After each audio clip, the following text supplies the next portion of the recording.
press conference on the Insular Cases. Unfortunately, the ranking member cannot be here in Washington today, but he did want to share some thoughts with you all on this very important issue. So with that, I'd like to invite up Ivan Robles, one of the committee's policy staff who works on insular issues, to the podium to read a statement on ranking member Grijalva's behalf. Good afternoon, everyone. Thanks for being here. More than a century has passed since the Insular Cases cemented a separate but unequal status for people living in the U.S. territories. Yet still today, residents of the territories continue to suffer under a second-class citizenship status that deprives them of many federal benefits and full representation in our democracy. As ranking member on the Natural Resources Committee, which has jurisdiction over issues relating to the U.S. territories, I am committed to elevating and supporting the voices of all Americans, including those in the territories who have long been ignored and whose rightful privileges as citizens have been denied. That's why, earlier this week, my colleagues and I sent a bipartisan bicameral letter signed by 43 members of the House and Senate to the Justice Department, urging them to once and for all condemn the racist legal doctrine established by the Insular Cases. President Biden has declared that there can be no second-class citizens in the United States of America.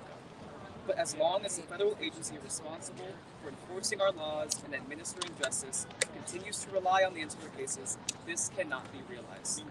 DOJ has taken important steps by recognizing that aspects of the Insular Cases are indefensible and repugnant. But the department must go further, to wholly and unequivocally reject these decisions, just as it has other Supreme Court opinions that denied certain groups of Americans their full rights and protections. This time last year, my colleagues and I reintroduced a resolution to reject the rhetoric of the Insular Cases and the harmful precedent they created. The conversation we are having today builds on this work in order to ensure that the Insular Cases do not harm future generations. We cannot afford to wait any longer to right this historic wrong. I thank you all for lending your time and energy to this effort. I wish I could be here with you in person, but know that I continue to stand with you in the fight for justice for all Americans, no matter where they live. Now I'd like to welcome Congresswoman Stacey Plaskett for her remarks. Thank you.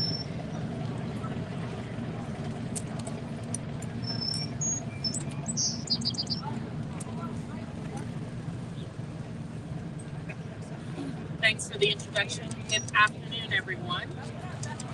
To the members of the committee, to the distinguished guests, individuals who are up here, and to the press. My name is Stacey Plaskett, and I represent the Virgin Islands of the United States. I want to begin by thanking you all for being here today. It's a central principle of our American democracy that Americans, through their votes, can have a say in their government. And yet, there are 3.6 million people who reside in one of the 5 U.S. territories, American Samoa, Guam, the Northern Marianas, Puerto Rico, and the Virgin Islands of the United States, who are denied their full constitutional rights and have been structurally disenfranchised for over 125 years. In 2024, no one should use the racist languages from the Insular Cases to deny citizenship rights to people born in U.S. territories, to individuals who decide to reside in U.S. territories. No federal judges, and certainly not the Biden-Harris Justice Department. For over a century, the Insular Cases, a line of Supreme Court cases decided between 1901 and 1922, have stood for the proposition that the Constitution does not apply in full to so-called unincorporated U.S. territories, and that because they are inhabited by alien races, that's a direct quote, and, quote, savage tribes, they should not have the full benefits of U.S. citizenship.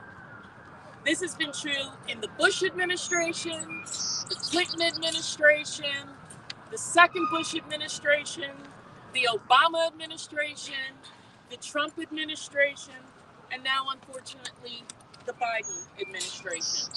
Letting you know that this is not just a one-sided issue.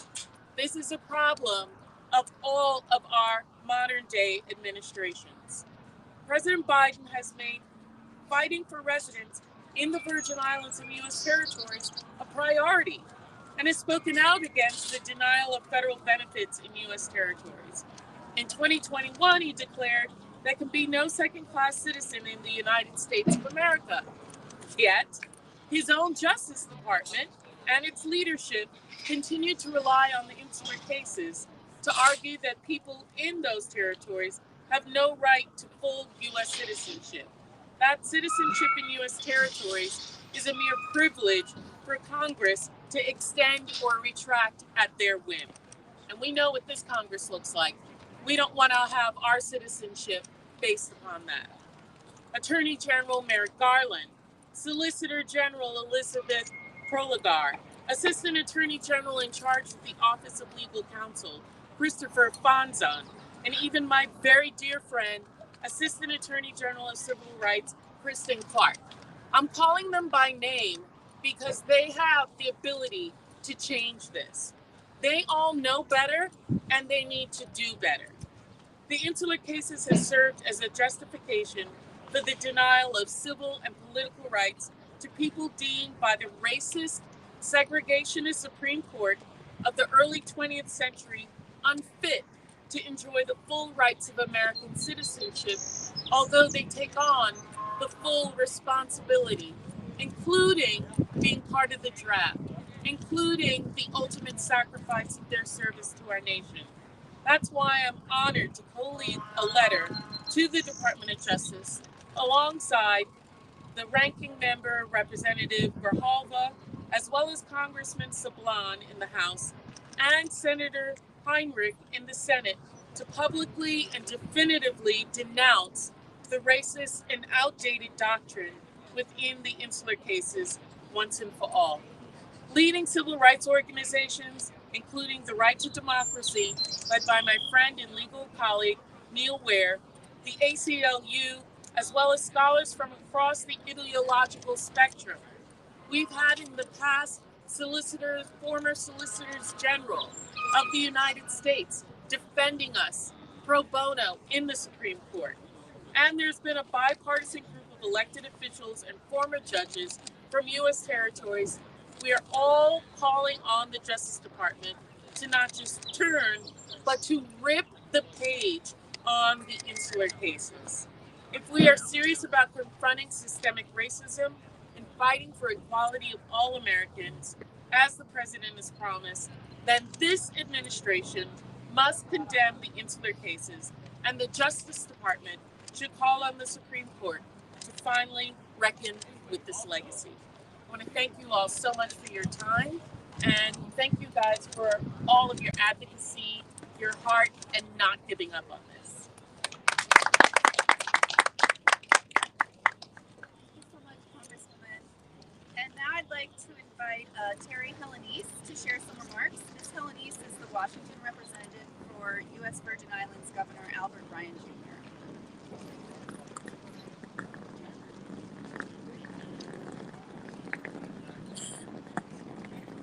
Good afternoon, Representatives Stacey Plaskett, Gregorio Sablan, Attorney Neil Ware, ladies and gentlemen of Congress.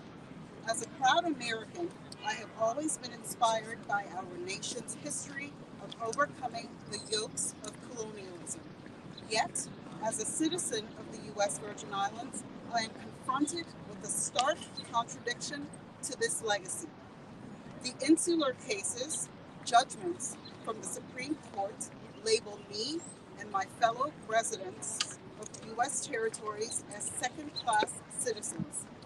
This distinction is not only disheartening, but fundamentally opposes the values of our nation. Today, standing here as a dedicated advocate for equality, I shine a light on this critical issue that undermines the very fabric of this nation. The Insular Cases held that the half-civilized, savage, alien races living in Puerto Rico, Guam, and other so-called unincorporated U.S. territories were not entitled to the same constitutional rights and democratic participation because they were unfit and could not understand Anglo-Saxon principles. The undemocratic colonial framework established by the Insular Cases starkly contradicts the principles of democracy, self-determination, decolonization, and equality that the U.S. international law commitments profess to uphold. This legal stance not only undermines the integrity of our republic, but also inflicts unconscionable damage on the residents of these territories. While scholars and legal experts might debate the legal nuances of these cases, the moral imperative to rectify this injustice is clear. Leaders across party lines, including Supreme Court Justices Sotomayor and Gorsuch, have taken the lead and condemned the Insular Cases for their baseless racial prejudices which have no place in our law. Justice Sotomayor emphasized that the Insular Cases were premised on beliefs both odious and wrong. At the same time, Justice Gorsuch declared that the Insular Cases have no foundation in the Constitution and rest instead on racial stereotypes. Adding a critical voice to this condemnation, Governor Albert Bryan Jr. of the United States Virgin Islands has highlighted the detrimental effects of their racist underpinnings, noting the outdated rulings have enforced a century-long history of disenfranchisement and second-class status for Virgin Islanders. Governor Bryan stated, Virgin Islanders deserve to enjoy the full range of civil and political rights afforded by the U.S. Constitution. Furthermore, President Biden stated, there can be no second-class citizens in the United States of America when addressing the continued discrimination against residents of U.S. territories in federal benefits programs. The question that looms today is not whether this stain on our society should be disavowed. The consensus on its repudiation is already widely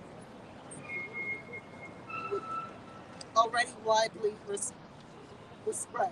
The real challenge lies in compelling the Department of Justice to abandon its reliance on the Insular Cases that stain our democracy and mock the anti-colonial values of our nation's founding. We gather here, united by a common cause, to urge immediate action to eliminate the blight of the Insular Cases from our legal system.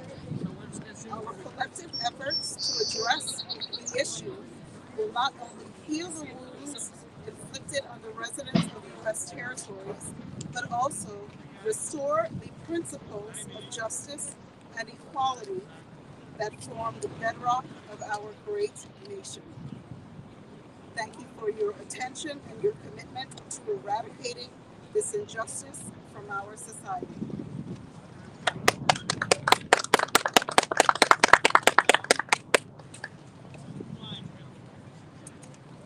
Thank you. My name is Neil Weir, and I, along with Eddie Martinez-Roman, co-direct Right to Democracy, which works to advance democracy, equity, and self-determination in U.S. territories.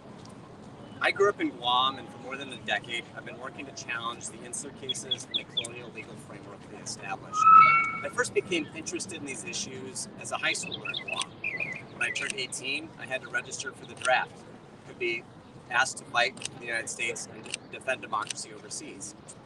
And yet, at the same time, because I lived in the U.S. territory, I'd be unable to vote for the president and commander-in-chief of this country. What I read in my high school history and U.S. government textbooks did not align with the situation I was seeing on the ground in my community. This is a really big moment today. with 15 senators and 20 House members calling on the U.S. Justice Department to condemn these racist insular cases, which Justice Sotomayor has called odious and wrong, what Neil Gorsuch has said, quote, deserve no place in our law. With Senate Judiciary Chair Dick Durbin and House Judiciary Ranking Member Jerry Nadler joining the letter, I'm hopeful this will finally get the Department of Justice's attention.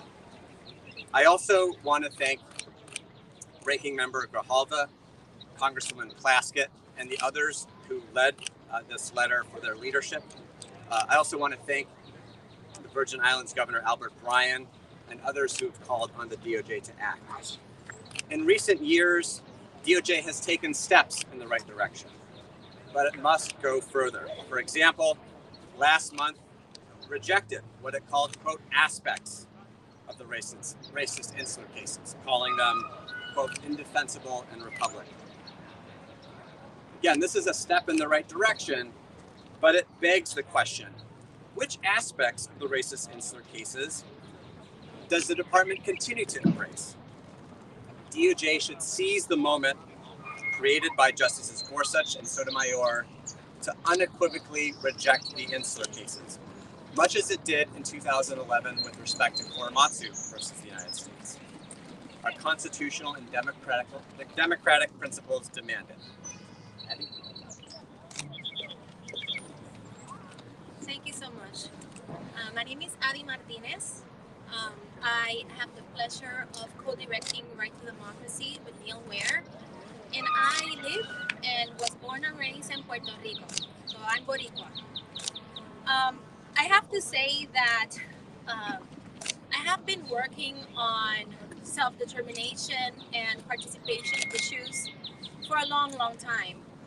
Seeing the effects of the colonial legal framework, the living effect, the actual effect of these cases in the lives of people in Puerto Rico.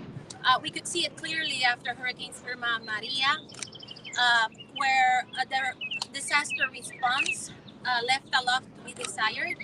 And even we had a report come out from the U.S. Commission on Civil Rights about the discriminatory treatment of Puerto Ricans after the hurricane.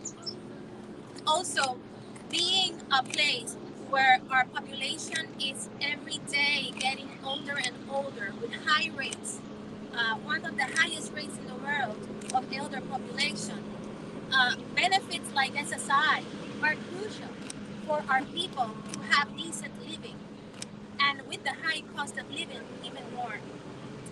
But what has made me be inspired even more to be here today was the work we did going through each of the territories in our listening tour.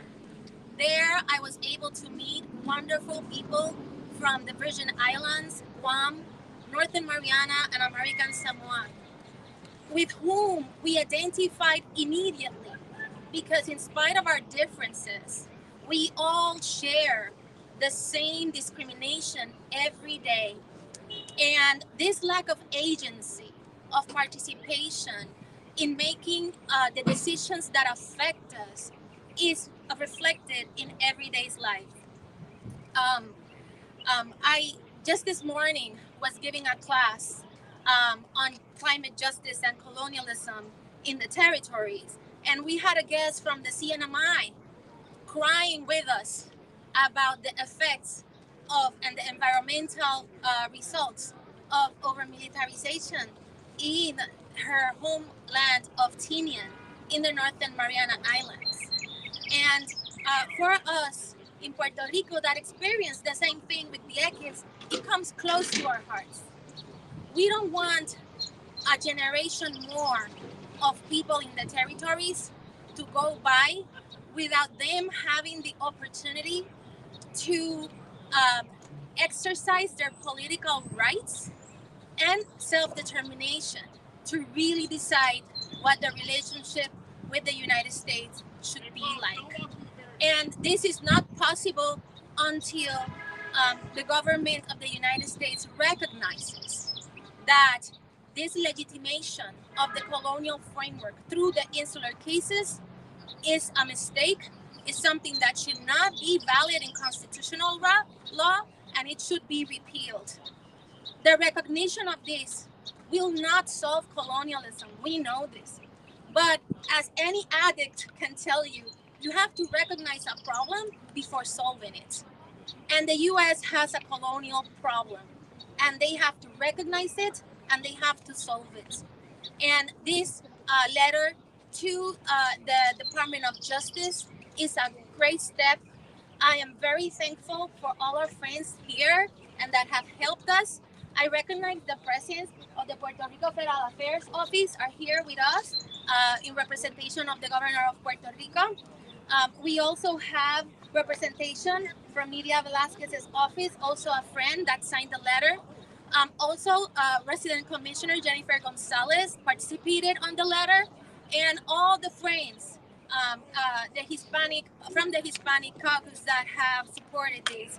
Also, our friends from Virgin Islands that are here, our friends from Guam that are here. We all hold the same cause. 125 years of colonialism is enough, and this has to end. Thank you so much. I will leave you to Alejandro. Good afternoon, everyone. My name is Alejandro Ortiz. I'm a senior staff attorney with the Racial Justice Program of the American Civil Liberties Union, or ACLU. I didn't learn about the Insular Cases in law school. I know many others, including civil rights and even racial justice lawyers, who don't have a clue about the Insular Cases or the long shadow they cast over the state of civil and human rights for people living in the territories. I give credit to the congressional leaders for spotlighting and condemning these overtly race-based cases. The ACLU joins these leaders in urging the Department of Justice to publicly reject any continued reliance on these cases. It cannot be emphasized enough.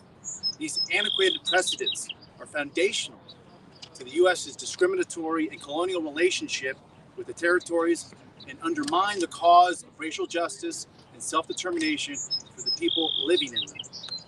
The DOJ's disavowal of them would be a small but meaningful step towards helping redress this historical injustice.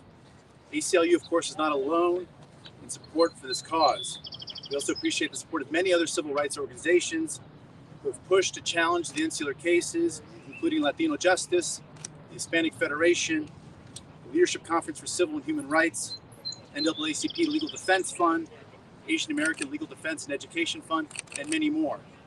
I also want to acknowledge the many bar associations that have stepped up to take action to reject the Insular Cases, including the American Bar Association, the Colegio de Abogados y Abogadas de Puerto Rico, the Virgin Islands Bar Association, the New York State Bar Association, and the New York City Bar Association. With that, let me introduce the next speaker, Commissioner Agbantay. Good morning. My name is Commissioner Agbantay. I am a member of the United States Commission on Civil Rights. Thank you for being here today. I want to say that I'm here as an individual commissioner. My comments do not reflect those of the entire commission. But the United States Commission on Civil Rights was so proud to establish, we have 51 state advisory committees before the last 2 years. And under the leadership of Senator Mazie Hirono, we increased that to 56 advisory committees. Because we recognize that the territories, that the colonies of the United States deserve the representation as we, the Commission on Civil Rights, advise the United States Congress and the President of the United States on the civil rights issues of our community in America today. The Virgin Islands, Guam, Puerto Rico, all the territories deserve equal representation when we advise the United States Congress and the White House on the civil rights implications that are before us. Pam Colon is a member of and chair of the first inaugural class of the Virgin Islands State Advisory Committee to the U.S. Commission on Civil Rights. Pam Colon, Madam Chair, will be speaking before the entire United States Commission on Civil Rights this Friday. Tune into YouTube and cameras. It'll be a great event. And at that event, she will advise us on the issues that the Virgin Islands and the territories across the United States must see as we do our duty under the Federal Civil Rights Act to advise Congress and the President of the civil rights issues concerning all Americans, including those in the territories. Pam Colon is a 32-year resident by choice of the Virgin Islands. Chair Colon. Thank you. Good afternoon, everyone. Thank you so much, Commissioner.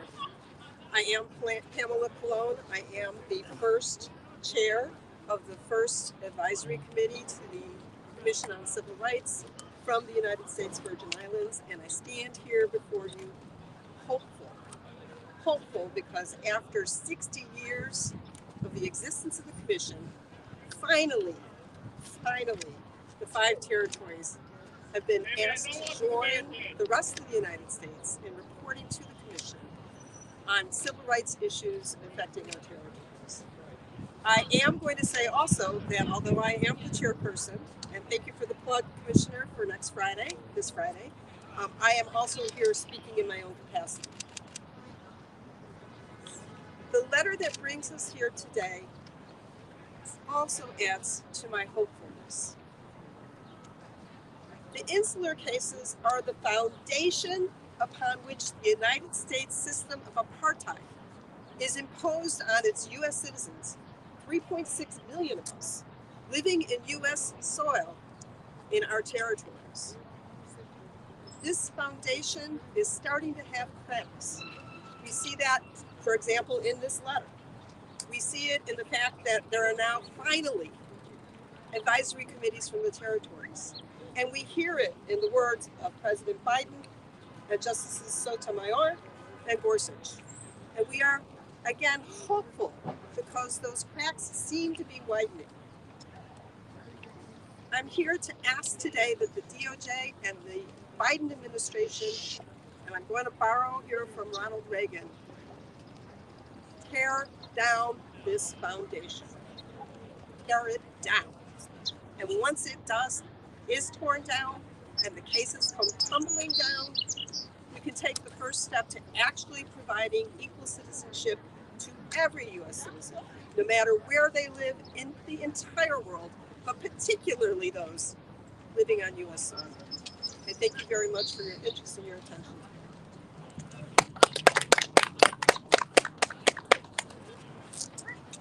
Thank you.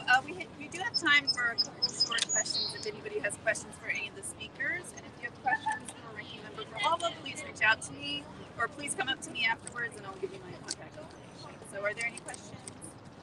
Yeah, so maybe someone can clarify this. If the DOJ was to denounce these cases, what immediate impact does it have, or do they have to go to the Supreme Court and have them rewrite some things?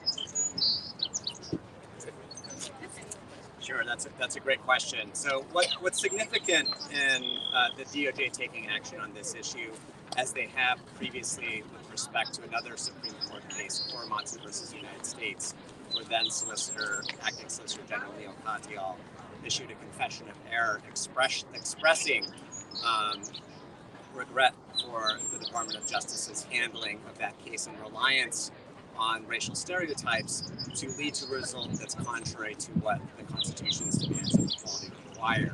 You had the DOJ issue that statement in 2011. Several years later, then you had the U.S. Supreme Court, Chief Justice John Roberts expressly overruling the Korematsu decision and the racism that it stood for.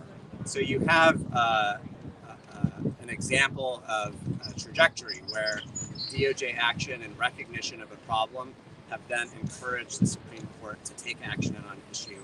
And that's what we're hopeful that this letter today and action by the Department of Justice will lead to as well. Thank you. Neil, let's say that the Supreme Court reject or repeal the jurisprudence about the insular cases. What that change about the power of Congress over the territories? One of the challenges with the insular cases is it leaves uncertain what is the scope of congressional power over the territories. Congress has always had power under the Territorials Clause, but the insular cases provide something even extra to act outside of traditional constitutional limits and to not even have to recognize self-determination or democratic participation for what now is going on 125 years and counting. So while, as my colleague Eddie Martinez-Roman said, overruling the Insular Cases will not magically solve the colonial problem that the United States has, but failing to recognize what Justice Gorsuch has called a rotten foundation of the Insular Cases and that colonial framework, I think unfortunately will lead to us seeing more of the same. And it shouldn't take another 125 years to address issues as fundamental and basic to U.S. democratic and constitutional principles. Yes, and to that I want to add, we as lawyers often don't see the political and cultural implications of law itself in everyday life. And the legitimation, the seal of approval that has been stamped by the Supreme Court, one of the three powers of the U.S. government, to a colonial relationship, a unilateral way of governing people, its insidiousness seeps through the attitude of politicians, public officials, and even it seeps through the people in the ground. Feelings of inferiority, feelings of dependency, and it is really important for us in the judicial system, judicial officers, we lawyers are judicial officers, to realize the effect that law has on the lives of people. So reappealing these cases, although it would not change anything immediately, it will have an impact on the obligation that public officials and politicians have to solve this unilateral colonial relationship with the territories. It will kind of crumble down this wall that has been impeding or justifying inaction for years and years. And that's why we emphasize time and time again the need for these cases to be repealed as a way to move forward politically in a peaceful way towards self-determination. Any more questions?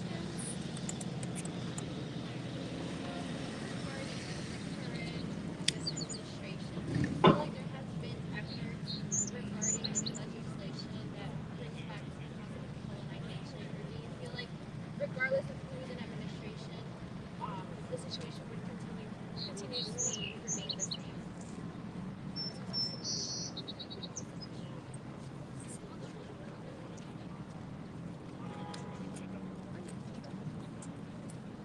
Yeah, the Biden administration has made some important strides towards the territory. One of them, in one of their executive orders on racial equity, they actually, for the first time, define people in U.S. territories as a classification that deserves special attention and respect within the framework of racial equity.